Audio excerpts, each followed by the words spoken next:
Muy buenas. Muy buenos días, buenas tardes, buenas noches, buenas madrugadas, porque usted este podcast lo puede escuchar cuando le dé la soberana gana. Faltaría más.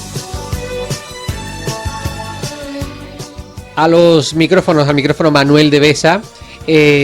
Pues nada, ya recuperando ya el habitual tono del programa después de esas entrevistas que hemos hecho en las últimas semanas a los principales candidatos a la alcaldía de Cádiz, ¿no? En esas elecciones que van a tener lugar el 28 de mayo. Nosotros recuperamos nuestro tono habitual, hoy hablando de lo que más nos gusta hablar, de Cádiz.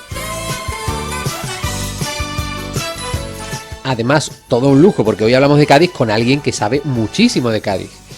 Hablé con él y creo que tardó unos 3 segundos en decirme sí. Cuando yo le dije, Julio Molina Font, ¿usted le gustaría estar en la azotea? ¿A usted le gustaría estar en la azotea y hablar un ratito con nosotros? Y me dijo, eso, en 3 segundos tardaría el hombre. Que sí, así que ya lo tengo preparado ahí al teléfono. Y vamos a hablar con él pues de muchas cosas, de muchos asuntos, de curiosidades de la ciudad que yo sé que a ustedes les gusta. Entre otras, ¿sabían ustedes que ese día del maremoto famoso de 1755, aquel 1 de noviembre, no solo fue la Virgen de la Palma la que salió a la calle a parar el maremoto? Bueno, pues vamos a hablar de ese Cristo que no está ya en Cádiz, vamos a hablar de él, y vamos a hablar de muchas cosas, de dónde escribía Cañamaque sus letras, o de quién fue Vicente el Largo.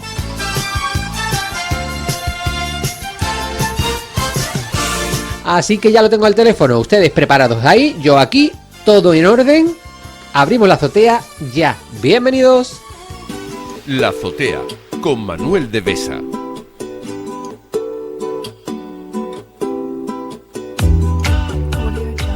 Pues hoy vamos a tener uno de esos programas que tanto me gusta hacer y que a ustedes tanto les gusta escuchar, porque vamos a hablar de Cádiz. Nuestro invitado es un enamorado de la ciudad, que ha contado a través de sus muchos libros diferentes aspectos de Cádiz, así que saludo a don Julio Molina Font. Muy buenas tardes. Buenas tardes.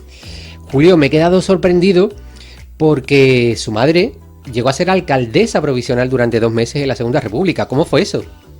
Sí, bueno, ella era funcionaria, era maestra nacional, y estaba destinada en el pueblo de Huelva, de la Sierra, de Cumbres Mayores, y fue el momento que se suspendieron las elecciones, se anularon algunas de ellas, sí. Y entonces tenían que nombrar una gestora mientras no se hicieran nuevas elecciones, y la gestora estaba compuesta por el funcionario más joven, un trabajador joven y un empresario el más joven del pueblo.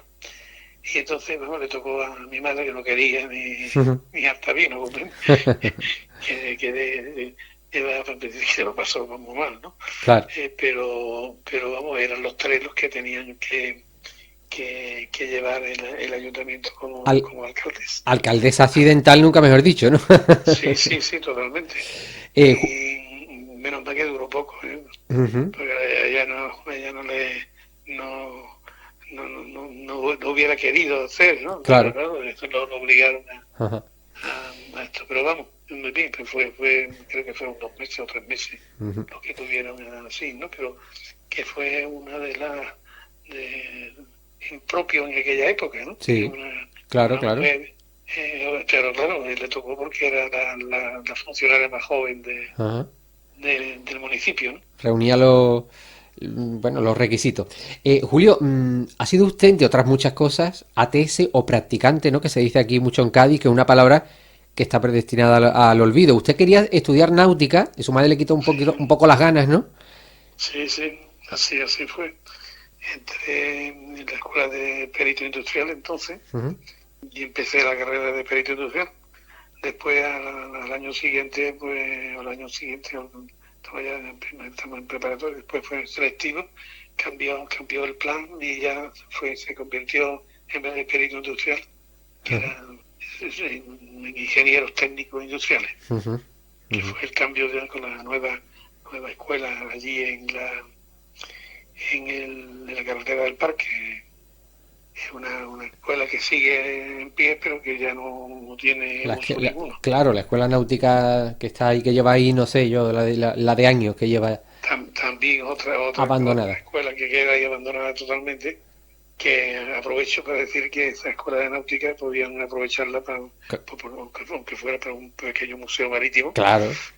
Ya por las circunstancias que ha sido en el edificio, y hacer un planetario donde tenía el planetario, la escuela náutica, que es un planetario digno de ver, ¿no? Que lo trasladaron después allí a Puerto Real.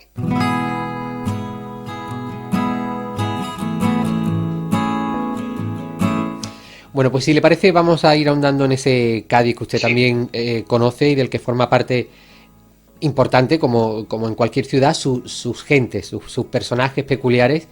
Y de esto último, aquí en Cádiz sabemos mucho, Julio. ¿Quién era, por ejemplo, Vicente el Largo? Bueno, fue un personaje popular, un personaje muy afable, una buena persona, no se metía con nadie, tenía un paso muy lento, unos zapatones muy grandes, unas botas, mejor dicho, muy grandes, muy largo para aquella época. Claro, bueno, de ahí el mote, claro. Pero vamos, no era tan alto como la gente podría creer ahora, ¿no? Claro. Pero sí era bastante alto, creo que era de Alcalá de los Azules, y se vino aquí, y bueno, y él estaba muy contento porque sus paisanos le habían comprado unas botas, porque las botas que tenía eran muy pesadas, ¿no? ¿Sí? Porque cuando se iban gastando, le iban poniendo suelas, y llevaba ya bastantes suelas puestas, y por eso eran unos zapatones tan grandes, ¿no? Claro. Y se veía por la calle ancha dando sus paseos con un andar muy cansino, ¿no? ¿Usted lo recuerda? Lento, ¿no? Yo perfectamente. Sí, ¿no? Perfectamente. Vicente el Largo. Y hay una anécdota que según decían, y además publicaron en un libro, que su cuerpo lo había, eso se decía entonces, que le había comprado la Facultad de Medicina para estudiarlo. Ah, sí. Sí, y entonces eso se llevó, la gente lo creía que iba a ser así, tanto así que cuando murió creía la gente que estaba el cuerpo en la Facultad de Medicina de estudio. Claro. Y no es así, eso fue totalmente un bulo, porque lo que ocurre es que había un cadáver de un extranjero que era muy alto, y los alumnos de la Facultad de Anatomía y eso, pues, le ponían a los fallecidos le ponían un nombre, ¿no? Sí. Eran desconocidos todos, claro está. Claro. Y entonces a este extranjero le llamamos Vicente el Largo. Vicente el Largo, ya está. De ahí la gente que le llamaba Vicente el Largo estaba en la Facultad de Medicina, lo que estuve yo investigando, y tanto así que en el libro pongo el nicho en que se enterró Vicente el Largo en el cementerio de San José, ¿no? Que después fue trasladado ya a la mancomunada, no sé si individualmente o por los restos, ¿no?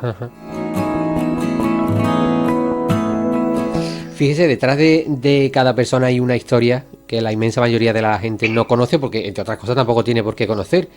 Por ejemplo, la de Marchena Pocuito debió ser dura, ¿no? Había que tener cuidado con este hombre, ¿no? Si lo veía, porque siempre llevaba piedras, ¿no? Llevaba 2 piedras en el bolsillo, una piedra. Pero después el pobre era un buenazo, ¿no? Hay muchas anécdotas en el libro que conozco y pongo algunas de las anécdotas, algunas anécdotas presenciadas por mí. Yo me acuerdo en la anécdota de él, que él cuando estaba montando el escaparate de la tierra, de la tienda de guitarra de Enrique, en la calle Osa del Toro. Sí. Estaban poniendo la luna del escaparate, y en esto aparece Marchena por la esquina de la calle Bobela hacia abajo, y entonces lo vieron venir y dijeron: oye, no meterse con él, no decirle absolutamente nada, que te lleve una piedra y nos pegue una pedra. Y nos rompe la luna. Y rompe la luna, efectivamente. Pues nada, estaban allí, estaban algunos amigos de Enrique estaban allí, que era mi hermano, de ellos era mi hermano, y yo estaba con él. Uh-huh. Y en esto, pues nada, este Marchene que viene, y los operarios estaban allí ya mirando de reo así, pero como si no existiera, ¿no? Claro. Este pasa, se para, mira, la gente no le hicieron ni caso, siguió la calle, ¿Sí? Se volvía a ver si alguien le decía algo, claro. Que se metieran con él.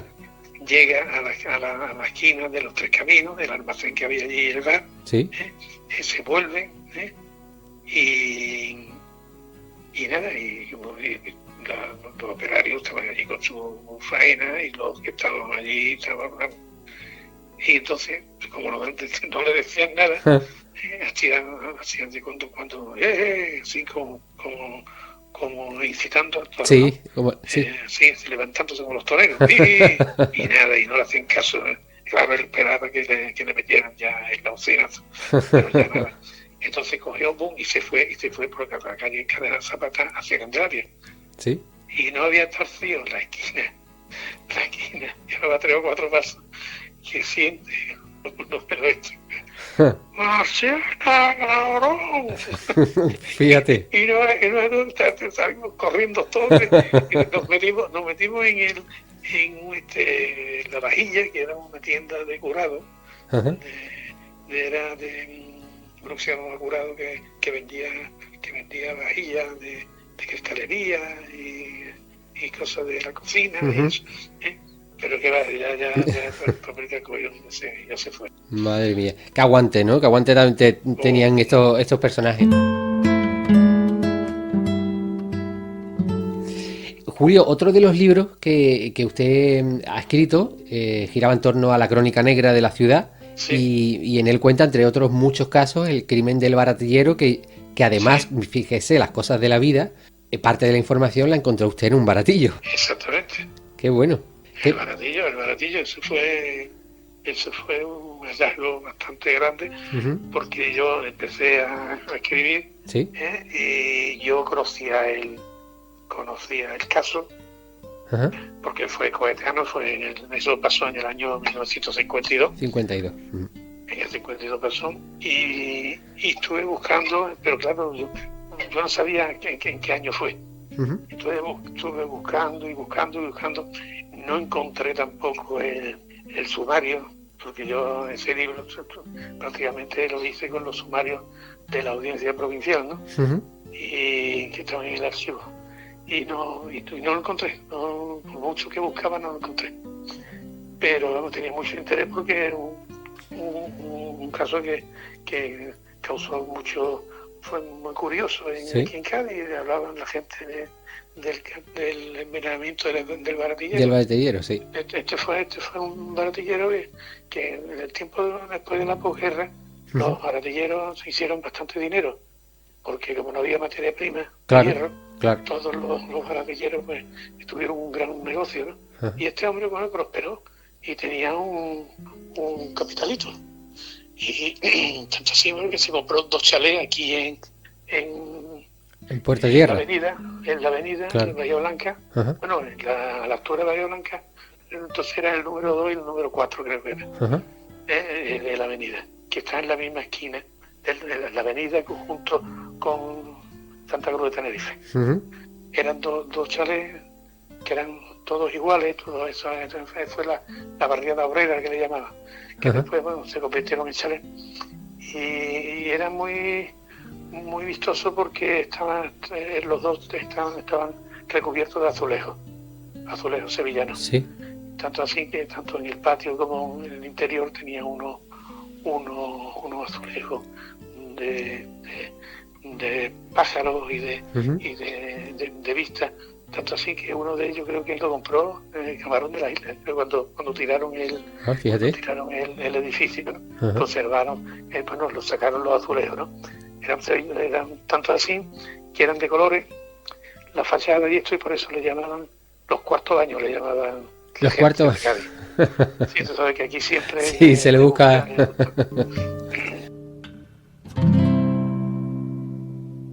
Y el Bartillero tenía al enemigo en casa, ¿no? Sí, porque vamos, la mujer bueno, quiso envenenarlo Ujú. y para ello pues se buscó a dos personas que eran de raza gitana que, que le suministraban, que le leían las cartas, le leían las manos y esas Ajá. cosas. Entonces le dijeron si le buscaban un veneno para poder entortar, como decía, En torta. no un veneno, sino algo para entortar Ajá. al marido. Sí. Y entonces lo que le estaban suministrando era polvo de tiza, dentina, que era un producto que se vendía en la farmacia para que le salieran los dientes a los niños, Sí. o sea, cosas inofensivas totalmente, Ajá. pero que para ella creía que le estaban dando un veneno. La gente de Cádiz, cuando se descubrió aquello, pues decían que lo que le daba, el veneno que le daba era raspadura de hueso de muerto. Madre mía. Bueno, pues todo esto fue un bulo que iba corriendo por Cádiz, ¿no?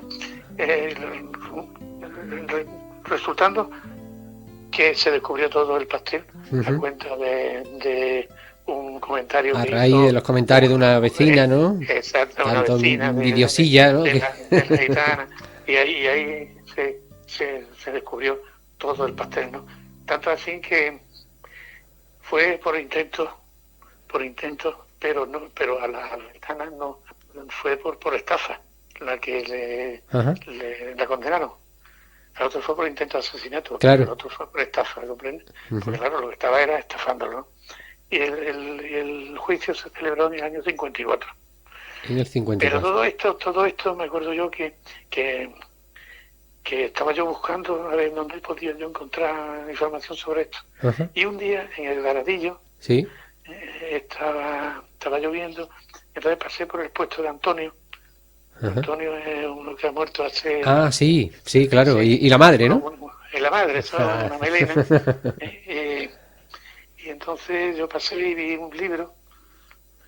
Porque yo estuve buscando el caso por todos lados, por internet, por arriba, para abajo, pero me encontraba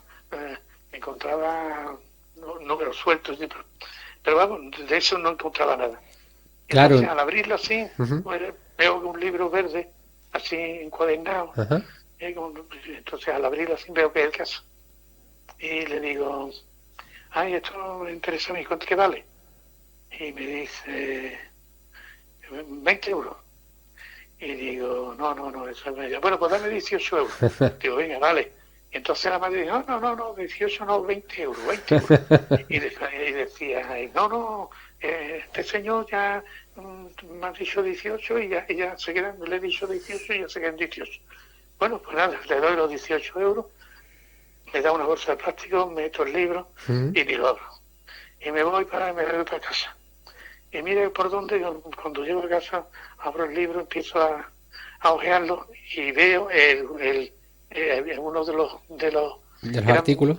Eran 6 meses del caso, ¿no? de publicaciones, sí, del caso. Y entre ellos, ¡pum!, el juicio del Baratillero. El juicio del Baratillero porque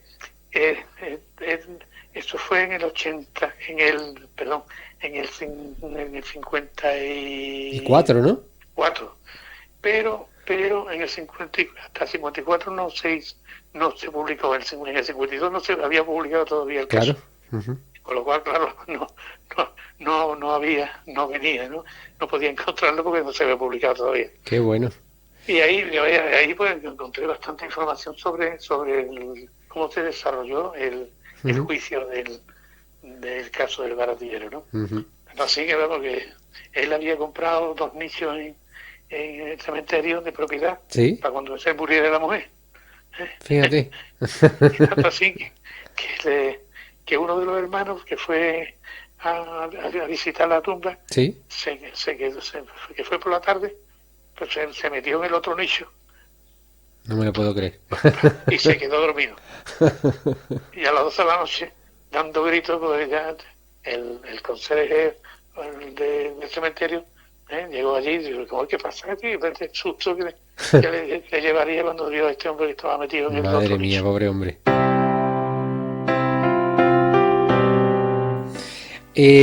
Julio, hay otra historia que me llama la atención por esa parte tan desconocida que tiene, y es que aquel terrible 1 de noviembre de 1755, no solo la Virgen de la Palma sale en procesión para parar el maremoto, sino que hubo un Cristo que también lo hizo, que también salió. El Cristo de la Agonía. Ah, exactamente. Que no está aquí, además. Que ha sido el Cristo célebre de Limpia. Ajá. Que no está aquí. Que no está aquí, Ya que no está está en aquí. Limpia, en Santander. ¿Y cómo acaba allí? Pues acaba allí con lo siguiente. Este era un Cristo que tenía un comerciante de Cádiz, que era cántabro, sí, y que vivía por la parte de la Plaza de España, por allí, en el barrio de San Carlos vivía. Y tenía un oratorio con este Cristo. Un Cristo de tamaño normal, y que fue sacado cuando el maremoto fue sacado a la muralla de San Carlos. No es una historia muy conocida, porque todo el mundo dice que fue la Virgen de la Palma, claro. Y la Virgen del Rosario por la parte de aquí, pero nadie ha mencionado o no se ha hecho público así popularmente lo del Cristo de la Agonía. Cristo de la Agonía. Entonces, claro, el obispo dijo que ese Cristo tenía que tener un culto, digamos, público, ¿sí? Que no podía estar en un oratorio porque tenía que estar en una iglesia. Entonces, este hombre, que era Juan de la Piedra, que se llamaba, el propietario, dice, bueno, entonces si hay que estar en una iglesia, que mejor que la iglesia de mi pueblo, claro, de Limpias, claro, que es un pueblo de Santander. Entonces allí construyó un retablo dorado precioso, y incorporó también a la Virgen y a San Juan, que no lo tenían aquí, y costeó todo eso. Entonces, en una ocasión que había unas misiones, unos capuchinos que habían ido a hacer misiones por allí, por el pueblo, por la noche estaban rezando en la capilla, y se sintió un grito de ¡milagro, milagro! Es que el Cristo ha hablado y se ha movido. Entonces aquello fue un histerismo, vamos, horroroso en el pueblo. Y entonces se comprobó que sí, que efectivamente, que parecía que se había movido el Cristo y esto. Eso se hizo famoso en España, tanto así que se hicieron unas reproducciones del Cristo, del busto solamente del Cristo. Sí. Que es la cabeza y los brazos sin cortar, así, que están en todas las casas. Había un busto de este Cristo, tanto así que se ve muchísimo ahora en los anticuarios. Se ven, vamos, yo recuerdo que en mi casa había otro, era gente que se creían que ese Cristo nada más que tiene el busto, pero no, el Cristo está entero, claro, lo que pasa que pero se hizo famoso a nivel de España, ¿no? El Cristo de Limpia. Entonces se conoció como Cristo de Limpia. Sin embargo, el Cristo su primitivo nombre era el Cristo de la Agonía, ¿no? De la Agonía. Julio, ¿cómo descubrió usted el lugar donde Cañamaque escribía sus letras? ¿Y dónde? Es? Bueno, no, yo lo descubrí. Es que mi madre me lo decía, que en la calle Marqués del Tesoro, donde yo nací, ¿sí? En el primer piso, había, en la parte, en el bajo, había una accesoria de aquellas que se veían antiguamente, habitadas, ¿sí? Y mi madre me hablaba que allí donde estuvo viviendo Cañamaque, y que se alumbraba con velas, porque no tenía luz, porque la estaba pasando mal, porque Cañamaque se dedicaba a tocar por los bares, la bandurria o la U, creo que era. Fíjate. Y me acuerdo que decía mi madre, mira, yo me pegábamos al Cañamaque ahí por la tarde, pegado a la ventana, escribiendo las letras de carnaval, y por la noche con una vela. Qué grande. Y eso bueno, que me lo contaba mi madre, y de toda la historia que antiguamente se contaban a los niños, ¿no? Claro. Para entretenerlos.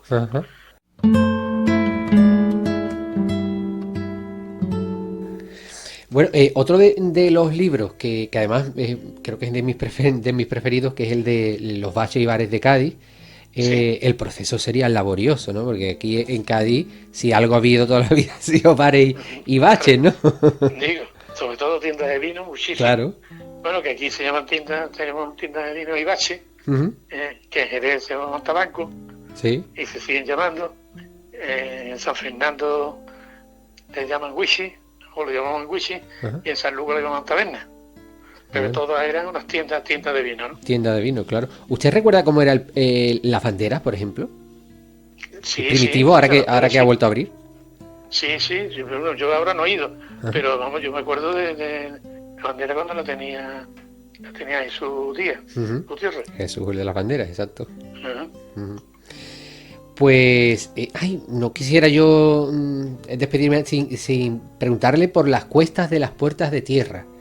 Eso era Sí. como irse de excursión un domingo a, bueno, te iba a decir a las Ah, canteras. Bueno, las canteras yo no sé si llama gente, pero bueno. bueno, y a Puerto de Tierra en aquella época era una excursión, claro está. Ujú. Y después la gente de los domingos iban a las cuestas del tren. ¿Y cómo era aquello?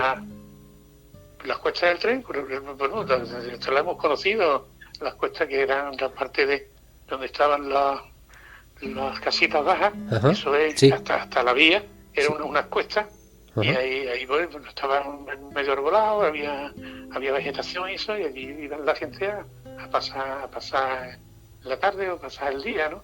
A En coger, excursión. a coger caracoles, supongo, ¿no? Porque habría allí caracoles, ¿no? Bueno, había palmitos también, la Claro, gente cogía. claro, Era otra época, ¿no? claro. Entonces, pasar las puertas de tierra era tanto así que fíjate, había una en la esquina de Juan Ramón Jiménez Sí. con la avenida que se llamaba el Trasval, que era una venta. Ajá. Es una venta, Y le fíjate. llamaban le llamaban el Trasval porque estaba muy lejos, porque el Trasval, el nombre de Trasval es una región de Sudáfrica, Ajá. que cuando se puso muy de moda en la guerra de los Boer, que eran los ingleses contra los holandeses. Y entonces como esto estaba tan lejos, le llamaban el Trasval por eso, Qué porque aquí bueno. en Cádiz siempre se le ha puesto mote a todo. Mote a todos, sí, sí, hasta los bares, venga, hasta los bares. Uh-huh. Julio, ¿en qué anda ahora Julio Molina Fon? ¿Qué está escribiendo? Supongo que Bueno, hay algo, ¿no? últimamente el libro último que he sacado es sobre los reos y justiciados Ah, sí, es verdad. en el siglo XIX Ujú. en Cádiz. Ajá. En Cádiz, bueno, en la provincia de Cádiz, ¿no? Porque hay algunos que se fueron ajusticiaron pues, en Jerez, ¿no? Por lo de la mano negra Sí, sí, sí. y ese fue el último. Y hay otro que estaba preparándose, Sí. que es la segunda compilación de la historia pequeña de Cádiz, pero eso ya se verá ya más adelante, ¿no? Más adelante. Que aquellas historias que no se han recopilado en una compilación que salieron hace 2 o 3 años. Claro, eso, pues salió una recopilación, ¿no? De las tres primeras, Sí. ¿no? Creo que eran Sí, tres, de los ¿no? 3 primeros libros, sí, Ajá. pero no se pusieron todos.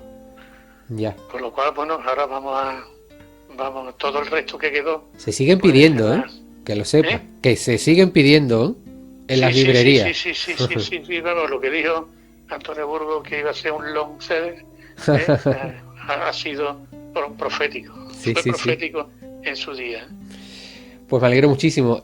Julio Molina Fon, muchísimas gracias por su tiempo aquí en los micrófonos de la azotea y por recordar un poco ese Cádiz que yo no sé si usted lo echa de menos. Hombre, siempre se añora algo, ¿no? Ajá. No quiere decir que fueron tiempos mejores, pero sí eran distintos. Claro. Distintos, sobre todo para mi generación, ¿no? Y que nos recordamos aquello con mucho cariño, ¿no? Y muchas veces se recuerda aquella época por algunos olores que vienen, pues los olores de Cádiz son característicos, ¿no? Claro. Sobre todo los días que va a saltar el Levante. El Levante. Uh-huh. Que huele ese olor a marisma que hay en Cádiz, uh-huh. O bien el fragor y el aroma que se olía por la Alameda, Uh-huh. Con las ramas de noche, sobre todo en la época veraniega, ¿no? Y ese rum de la sola acariciando las zapatas de la muralla, ¿no? De la Alameda. Uh-huh. Julio, pues muchísimas gracias y por supuesto a seguir escribiendo, porque gracias a usted es consciente de que muchos jóvenes conocen cómo era Cádiz gracias a sus libros, porque tampoco son libros que sean densos ni pesados, y eso se agradece mucho. Sí, son costumbristas y, claro. Y aquellos, para aquellos jóvenes que sus abuelos o sus padres no le han contado historias, las historias cotidianas, yo no digo la historia grande, la historia grande la han contado grandes investigadores de que hemos tenido en Cádiz y historiadores.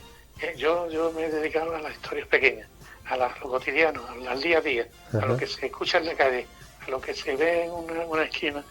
Por ejemplo, las esquinas de Cádiz tienen su historia. Son museos, Hombre, son museos andantes, porque no me diga que una esquina es como la esquina que hay en la calle Soprani, que por ejemplo, en las cuatro esquinas hay unos guardacantones y son distintos. Uno es un guardacantón, otro es un bambolillo de estos de mármol, otro es un cañón y el otro es un ancla.